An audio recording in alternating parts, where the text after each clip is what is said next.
마드리드 3주차, 스페인의 또 다른 도시를 가보고 싶어졌습니다. 구글맵을 열어 주변 도시들을 훑어봅니다. 한 번도 가보지 않은 도시들로요. 어디로 가볼까? 살라만카? 발렌시아? 그라나다? 말라가? 그러다 카세레스라는 이름이 눈에 들어옵니다. 페드로 알모도바르가 학생 시절 잠시 살았다던 도시. 예전에 트위터 타임라인에서 사진을 보고 저장해두었던 곳. 여기 한번 가볼까? 마음이 기울어지는 것을 느끼며 구글맵을 조금 더 들여다봅니다. 좁은 골목과 오래된 돌 건물들, 길쭉한 모양의 소박한 광장, 담백하고 아름다운 올드타운을 가진 작은 도시인 것 같습니다. 제가 좋아하는 스타일의 감도 높은 스페셜티 커피집은 없어 보입니다. 그럼 미술관은 있을까 싶어 검색해봅니다. 뮤세오 데 아르테 컨템포라네오 현대미술관? 이 작은 도시 안에? 갑자기 궁금해집니다. 며칠 뒤 마드리드에서 기차로 3시간 카세레스에 도착했습니다. 급하게 예약한 숙소는 고동색 앤틱 가구들로 채워진 작은 다락방이었습니다. 체크인을 하고 올드타운을 잠깐 둘러봅니다. 시간이 멈춘 것 같은 중세도시 특유의 단조로운 황토색 풍경, 돌벽과 돌길이 이어집니다. 이날의 주요 목적은 그 현대미술관, 헬가 데 알베아 미술관을 방문하는 것이었습니다. 입구가 맞나 싶은 곳으로 들어가 지갑을 꺼내들고 인포데스크로 향했는데 직원은 자연스럽게 전시실 위치를 안내해 줍니다. 아, 입장료가 없다고요? 잠깐 멈칫했다가 좋네요. 엄지를 들어 보이고 안으로 들어갑니다. 방금까지 닳고 다른 좁은 돌길을 걷고 있었는데 미술관 안은 완전히 다른 세상이 펼쳐져 있었습니다.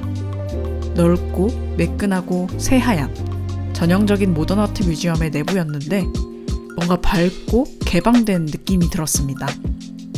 안내를 따라 큰 문을 열고 별관 전시 공간으로 들어갑니다.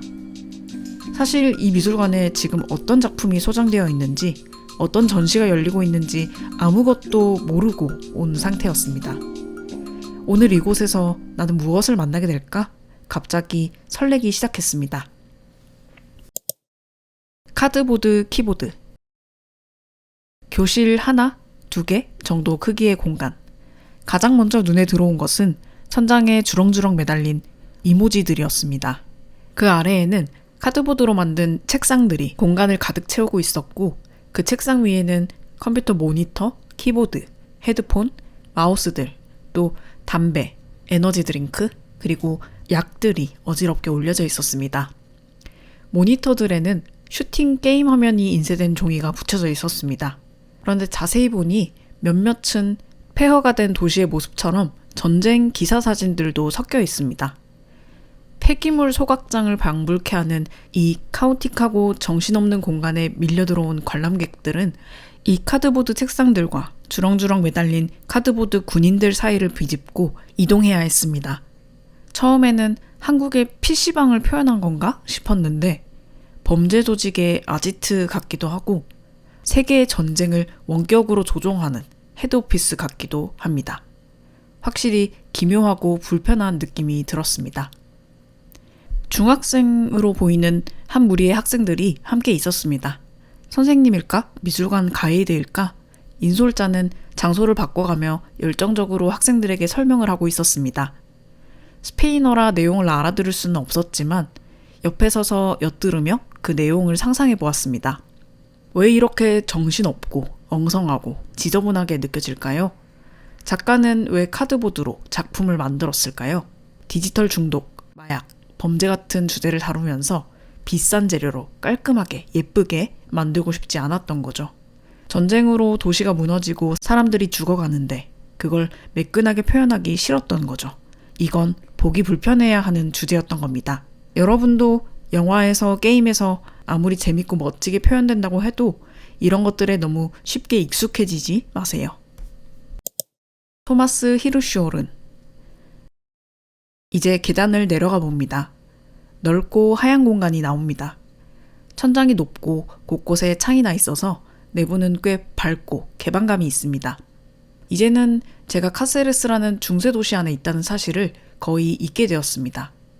층을 조금 둘러보다가 또 비슷한 익숙한 비주얼이 눈에 들어옵니다. 카드보드로 가득 찬 또 하나의 공간. 작가 이름을 확인해보니 토마스 히르쇼오른. 잠깐 검색을 해봅니다. 스위스 출신의 현대미술 작가. 이렇게 공간 전체를 채우는 설치 작업을 주로 하고 골판지, 은박지, 테이프, 프린트 이미지 같은 재료를 사용해 일부러 싸고 거칠고 임시적인 느낌을 만든다고 합니다. 정치와 철학, 사회 문제에 대한 관심이 강한 작가인데 그런 주제들이 멀고 어렵게 느껴지는 걸 거부하는 태도가 분명해 보입니다. 싸구려 재료와 과잉된 이미지, 그로테스크한 구성으로 전쟁, 테러, 빈곤 같은 우리가 외면하고 싶은 현실을 최대한 요란하게 노골적으로 드러냅니다. 고급스럽게 만들지 않겠다는 선택 자체가 메시지인 것입니다. 이제 공간을 천천히 둘러봅니다. 키치하고 과하고 전혀 정리되지 않은 것처럼 보입니다. 못 박힌 나무 조각들, 도끼와 공구들, 의미심장한 단어들, 세계 뉴스 스크랩들, 이미지와 정보가 과잉된 상태로 겹겹이 쌓여 있습니다. 시끄럽고 난잡하고 정신이 없습니다. 그렇지만 이 혼잡이 잘 정리된 확실한 의도로 고의적으로 연출된 것임을 눈치채는 것은 어렵지 않았습니다. 이런 기획을 이렇게 실행하고 끝까지 밀어붙였다는 점에서 작가의 확신, 집중력이 느껴졌습니다. 일종의 크래프트맨십까지 느껴지기도 합니다. 그런데 그 작가의 의도란 게 무엇일까? 문득 이거구나 싶습니다. 히르쇼호른이 보고 있는 지금의 세계의 모습, 과잉된 정보, 정리되지 않는 메시지들, 말이 말을 덮고 뉴스가 뉴스를 덮고 무기가 무기를 누르고 더 강한 자극이 이전의 것을 계속 밀어내는 상태. 이 혼란 자체가 이 작업의 내용이구나 깨닫게 됩니다. 기억에 남는 작품들. 이제 미술관의 다른 공간들, 다른 층들도 천천히 둘러봅니다. 뭔가 익숙한, 노스텔직한 느낌이 스쳐 지나가서 가까이 가보니 양혜규 작가의 작품이었습니다. 알루미늄 블라인드라는 일상적인 소재를 사용해 아방가르드하면서도 아름답게 균형 잡힌 구조물을 만들어낸 작품이었습니다. 비교적 안전한 작업 방식이긴 하지만 그 중에서도 이렇게 확실하고 즉각적인 시각적 만족감을 주는 설치 작품은 의외로 흔하지 않아 라고 생각하며 발걸음을 옮겼습니다.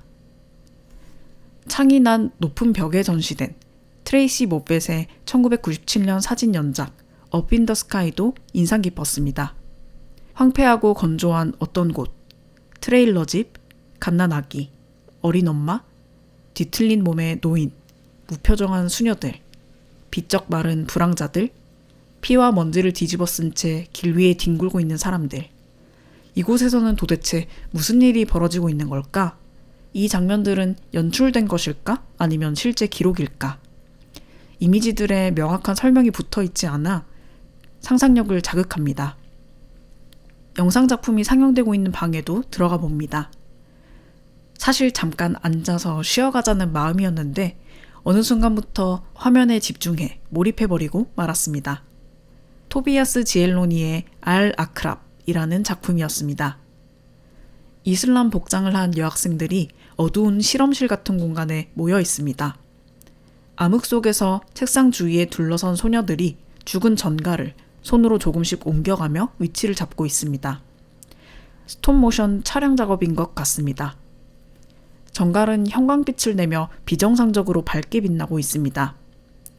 대사도 없고 스토리도 없지만 아마 오랫동안 잔상으로 남을 그 독특하고 기묘한 이미지가 눈을 떼기 어렵게 만들어서 결국 영상이 끝날 때까지 자리에 앉아 있었습니다. 신선한. 히메나 채널을 보시던 분들이라면 오늘 내용이 평소와는 조금 다르다는 걸 느끼셨을지도 모르겠습니다.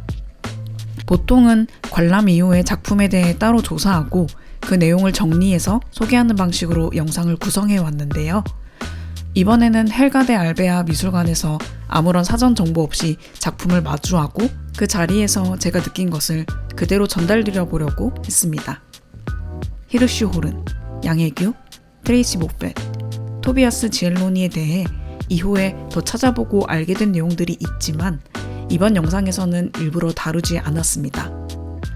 제가 평소에 미술관을 어떻게 경험하는지 공유해보고 싶기도 했고, 무엇보다 이 미술관, 헬가데 알베아 미술관에서 받았던 인상, 낯설고 놀랍고 신선한 그런 느낌을 그대로 전달해드리고 싶었기 때문입니다. 그렇습니다. 이 미술관을 한 단어로 정리하자면 신선하다입니다.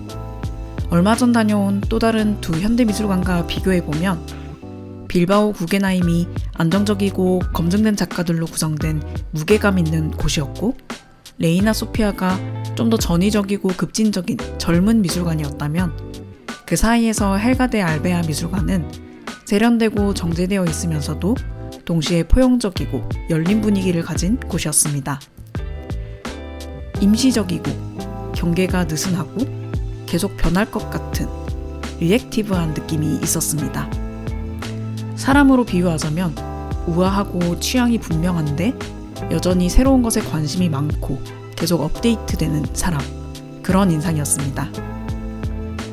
이런 신선한 미술관이라는 인상에는 아마 미술관의 위치도 중요한 역할을 하겠죠.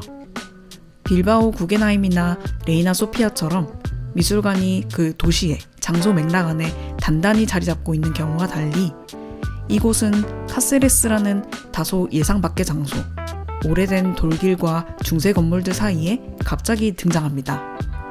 그 이질감 자체가 이 미술관의 첫인상을 훨씬 더 강하게 만듭니다. 마치 지구의 마을에 불시착한 외계 비행체처럼 이곳의 놀라움을 선사하고 새로운 숨을 불어넣고, 그리고는 고여버리기 전에 언제라도 떠날 것 같은 인상이지요. 헬가데 알베아. 무엇보다 이 미술관의 이런 분위기와 방향성은 미술관의 이름이기도 한 전 관장 헬가데 알베아를 빼놓고는 이야기하기 어렵습니다. 2025년 88살의 나이로 세상을 떠난 그녀는 한마디로 현대미술에 생을 바친 사람이었습니다. 독일에서 태어나 스페인에서 남편을 만나 마드리드에 정착한 그녀는 1960년대부터 현대미술 작품을 수집하기 시작했는데요. 1995년 레이나 소피아 미술관 인근에 자신의 이름을 건 갤러리를 열며 본격적으로 이름을 알리기 시작했고, 곧 남다른 안목과 실행력, 그리고 폭넓은 네트워크를 바탕으로 빠르게 명성을 쌓아갔습니다. 2010년 카세레스에 지금 미술관의 전신인 시각예술센터를 설립했고, 이후 엑스트레마도라 지역 기관들과 함께 약 1,000만 유로, 170억을 투자해 별관을 짓고 2021년 현재의 헬가데 알베아 미술관을 개관했습니다. 개관식 행사에 스페인 왕과 왕비가 참석하기도 할 만큼 큰 뉴스였죠. 흥미로운 점은 이 미술관이 그녀의 방대한 컬렉션 중 약 5%만을 전시하고 있다는 사실입니다. 아이 웨이웨이, 올라퍼 엘리아손, 토마스 히르쇼른, 장 페일리, 모나 하툼 등 유난히 스케일이 큰 설치미술 작가들의 작품들이 대거 포함된 소장 전시품 밖의 95%의 작품들은 대체 어디에 보관되어 있는 걸까 궁금해지기도 합니다. 5년 전 인터뷰 영상 속 82세의 헬가데 알베아는 우리가 흔히 상상하는 권위적인 미술 컬렉터의 이미지와는 조금 달랐습니다. 푸근하고 수수한 외모, 그리고 한편으로는 잔뼈가 굵은 현장 실무자, 오랜 시간 발로 뛰고 몸으로 일해온 갤러리스트 같은 인상이었습니다. 이 인터뷰에서 그녀는 인상적인 이야기를 하는데요. 갤러리를 시작할 때 마음에 새겼다는 멘토의 말을 이렇게 전합니다. 작가는 그렇게 중요하지 않아. 고객이 더 중요하지. 조금은 의외로 들릴 수도 있지만 잘 생각해보면 이 태도는 이 미술관의 성격을 잘 설명해줍니다. 유명 작가의 이름을 중심으로 위계를 세우는 방식이 아니라 이 작품들을 실제로 보게 될 사람, 이곳을 찾는 관람객에게 무엇이 흥미롭고 무엇이 새롭게 느껴질지를 먼저 고민하는 접근입니다. 카세레스라는 도시에 방문했다가 미술관에 우연히 들른 여행객들, 저처럼 아무런 사전 정보 없이 들어선 방문자들, 또는 일상 속에서 가볍게 이곳을 찾은 주민들과 학생들이 이 공간에서 무엇을 보고 무엇을 느끼고 어떤 인상을 가지고 돌아갈지에 대한 고민. 그 지점에서 출발했기 때문에 헬가데 알베아 미술관이 지금과 같은 신선한 감각을 유지할 수 있었던 것인지도 모르겠습니다.